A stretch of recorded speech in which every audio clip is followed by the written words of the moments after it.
Të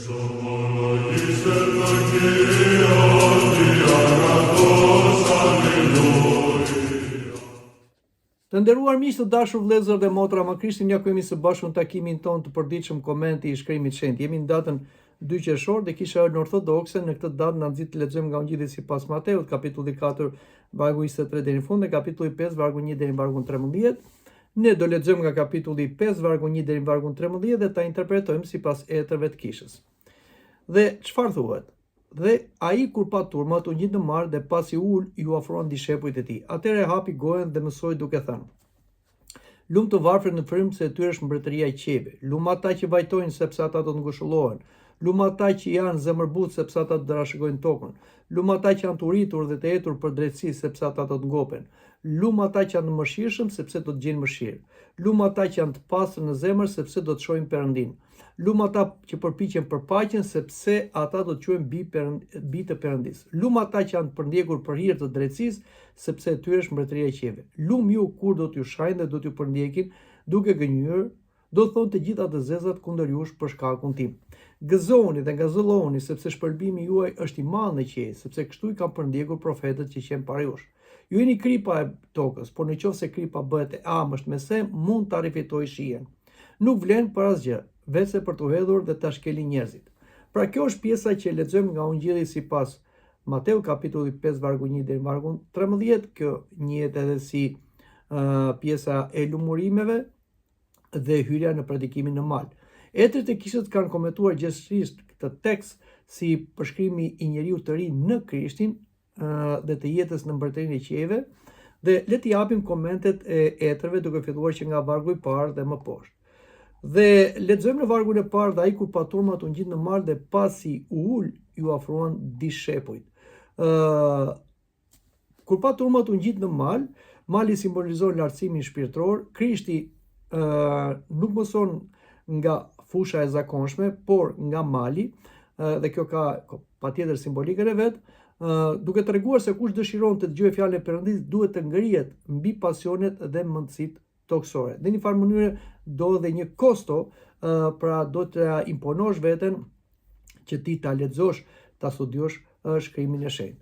Ungjilli nuk kuptohet vetëm me informacion, por me një ngritje të zemrës. Pra njerëzit kur lexojnë Ungjillin duhet të kuptojnë se nuk po lexojnë një roman, një thriller, po lexojnë fjalën e Zotit, misterin e jetës, prandaj do një angazhim, mendërisht, shpirtërisht, por dhe trupurisht. Kurse sot njeriu i zhurmës i mediave, i shpërqendrimeve duhet të gjejë malin e heshtjes për dëgjuar Zotin. Pra duhet të lëm pak kohë që të largohemi nga gjitha zhurmat, prekupimet e jetës përditshme dhe pak kohë, disa minuta në qetësi për të lexuar ose për të dëgjuar fjalën e Zotit. Kjo është shumë e rëndësishme, sidomos duhet ta bëjmë në mëngjes. Por le të flasim edhe për vargun 2. Atëherë ai hapi gojen dhe i mësoi duke u thënë.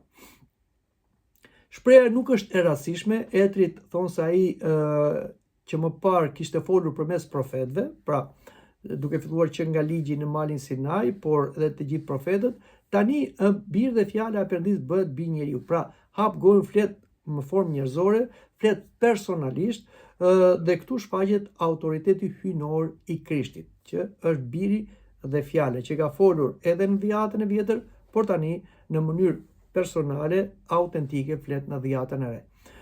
Shumë zëra kërkojnë vëmendjen tonë, por pyetja mbetet, cili zë po dëgjojmë si autoritet për jetën sonë? Pra ne duhet t'i ndajmë gjërat. Gjërat janë absolute tek Perëndia, nuk janë relative. Sot ka shumë profet rrem, ka shumë filozof, ka shumë dietar, por vetëm Krishti është i vërteti absolut. Dhe ai tha, një është mësuesi juaj dhe mësoni të tjerëve mësues. Dhe mësuesi jo vetëm i krishterëve, por gjithë njerëzimit është biri dhe fjala e Perëndis bërë bi njeriu. Atë duhet ta dëgjojmë, se ai po flet. Dhe çfarë janë fjalët e Krishtit? Dhe lexojmë. Lum të varfrit në frymë, sepse tyre është mbretëria e qiejve. Ky është lumurimi i parë. Shënjangu i arti thot, këtu nuk e ka fjalën Krishti për të varfrit material, pra të them varfëria ekonomike në vetvete, por për porursin, një vetë zbrazje e vetes. Të varfrit në frymë, pra ai që nuk mbështet në krenarinë e vet, në egon e vet, por është i varur tek Perëndia. Në një kulturë sot që nxit vetë mjaftueshmërinë, vetë lavdërimin, egoizmin, Krishti shpall të lumur jo njeriu egoist, karrierist, por atë që është i zbrazur nga këto gjëra që janë marrëzi dhe kotësi dhe kërkon Perëndin, që të mbushet me hirin dhe fuqinë e Perëndisë. Ky është njeriu i lumur. Po le të flasim edhe për vargun tjetër, vargu 4, lumë ata që vajtojnë sepse ata do të ngushëllohen. Ky është lumërimi i dytë dhe këtu nuk i referohet çdo pikëllimi, çdo lloj loti, sepse ka lotë të ndryshme, ka lot nga inati, zemërimi, dëshpërimi, por këtu flitet për lotët që vijnë nga dhimbja për mëkatin dhe nga largimi prej Perëndisë. Shoqëria shpesh kërkon të shmangë çdo vuajtje, por Krishti tregon se pendimi dhe lotët shpirtëror sjellin shërim të vërtet dhe lumturi të vërtet. Vargu 5 na thot: lumë ata që janë zemërbutë sepse ata do të trashëgojnë tokën. Ky është një tjetër lumurim dhe zemërbutësia nuk është dobësi, është një fuqi e kontrolluar, pra bësh zemërbut sepse jo se të mungon fuqia për të kundërshtuar, por ke butësi në zemër, pra e trajton tjetrin, madje edhe armikun tënd e trajton me butësi. Vetë Krishti është modeli i zemërbutësisë. Ai tha, mësoni nga mua se jam i butë në zemër dhe i përulur. Në kohën agresivitetit verbal dhe konflikteve vazhdueshme fizike, ushtarake, sot zemërbutësia është një formë e fuqishme e dëshmisë së krishterë. Pra nëse ne duam ta ndryshojmë botën sot, nuk është me agresivitet dhe me konflikte, por me zemërbutësinë si atë të Krishtit. Dhe kjo na sjell lumturinë për veten tonë, por lumurinë dhe lumturi dhe për të tjerët. Flasim në vargun 6. Lumë ata që janë të rritur për drejtësisë, sepse ata do të ngopen.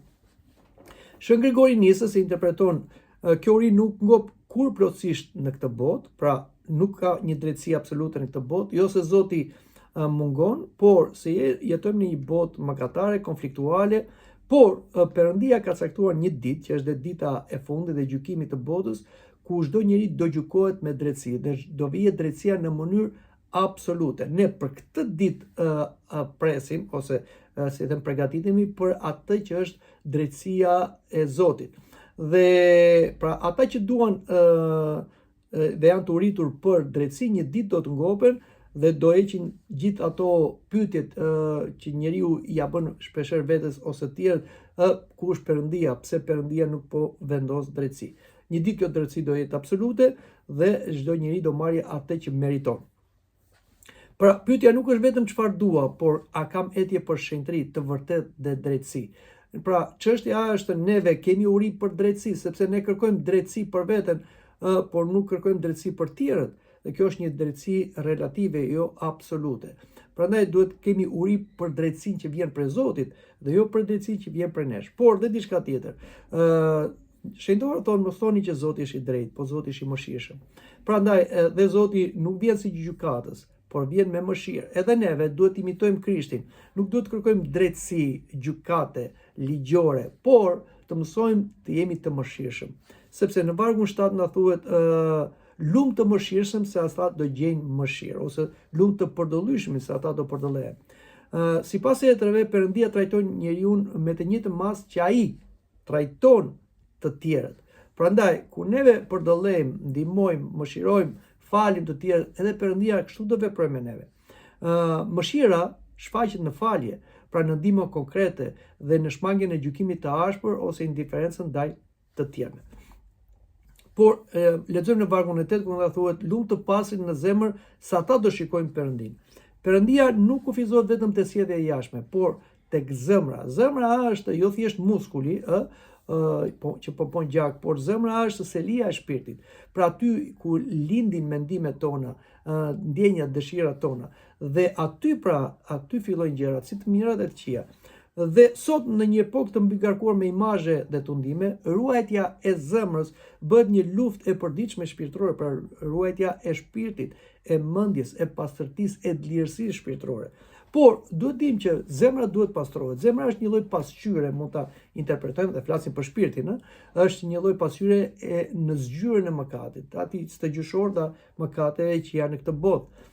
Prandaj gjithë përpjekja e një besimtari në Krisht është të pastrojë këtë pasqyrë, ta largojë atë zgjuar që ajo të bëhet një reflektuese e dritës synore, e dashurisë synore tek vetja dhe këtë tjerë. Kjo është përpjekja që ne bëjmë. Kjo quhet edhe ndriçim, shenjtërim deri në hynizim. Pra ne nuk kemi energji nga vetvetja, siç dëgjojmë sot heretik, që kam energji ose kemi energji, ne këto energji i marrim nga Zoti dhe këto energji i mbajmë për vete, por dhe i pasqyrojmë të tjerët kur kemi një zemër të pastër. Dhe nëse neve duam të shikojmë Perëndin, sepse shumë njerëz thonë, kush Perëndia që unë ta shoh, pastro zemrën, dhe atëherë do ta shikosh Zotin, sepse Zoti rri në zemrën e njeriu. Pra shumë afër nesh, është brenda nesh, por neve nga që jemi në zgjyrën e mëkatit, të verbuar nga mëkati, nuk e shikojmë Zotin dhe pse është aq afër nesh. Por le të lexojmë për vargu 9, ata që përpiqen për paqe, sepse do të quhen bijtë e Perëndis. Paqebërsi nuk është thjesht ai që shman konfliktet njerëzore, toksore, globale, por ai që pajton njerëzit me Perëndin dhe me njëri tjetrin. Kjo është shumë e rëndësishme. Pra, nuk po flasim një paqe që e mendojmë një paqe pa luftra. Krishti foli për tjetër paqe. Kur ai u ngjall për së vdekur dhe shfaq apostujve, tha paqja me ju. Jo si e jep bota. Pra, është një paqe që vjen ku njeriu largohet nga barra e mëkatit, nga konflikti që sjell mëkati me Perëndin. Ka një paqe në shpirt. Këtë paqe ai pastaj reflekton dhe tjetër, dhe kështu bëhet një faktor paqe. Si sot e shën Serafimi i Sarovit, fito paqe në zemrën tënde dhe mirat tjerë do jenë në paqe rreth teje. Pra, nëse sot nuk ka paqe në botë, është sepse njerëzit janë konfliktual në shpirtin e tyre, në veten e tyre, dhe ata reflektojnë dhe ndikojnë tek tjetër sipas vetes tyre. Sot familje, komunitet dhe kombet ka nevojë për njerëz që ndërtojnë ura paqësore dhe jo mure. Siç thotë bota, nëse do paqen, përgatit luftën. Kurse në krishtërim është tjetër gjë, fito paqen në veten tënde dhe atëherë do fitosh paqen dhe të tjerët. Vargu 10 është lum ata që janë të përdjegur për hir të drejtësisë,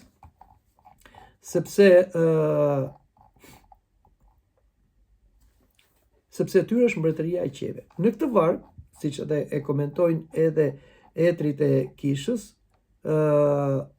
siç thotë Shën Agustini, nuk është vuajtja ai që bën dikë të lumtur, por arsyeja për cilën vuan. Vuajtja në këtë jetë është e pashmangshme, sepse erdhi për shkak të mëkatit stëgjëshor dhe gjithë njerëzit vuajnë, por vuajnë nga mëkati në përgjithësi. Pak vuajnë për hir të drejtësisë. Këta janë njerëzit e shenjtë ose besimtarët, të cilët vuajnë për hir të drejtësisë, për të pohuar besimin, për të ruajtur ligjin, për të ruajtur moralin, për të ruajtur jetën e tjerëve, për të ruajtur natyrën. Pra, këta janë ata që vuajnë, për këtë flet Krishti.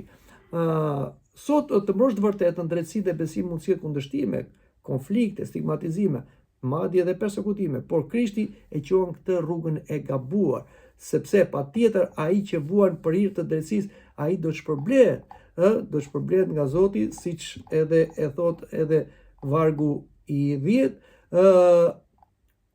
sepse tyre është mbretëria e qiellit. Shikoni çfarë shpërblimi jep Perëndia për ata që janë përndjekur për hir të drejtësisë.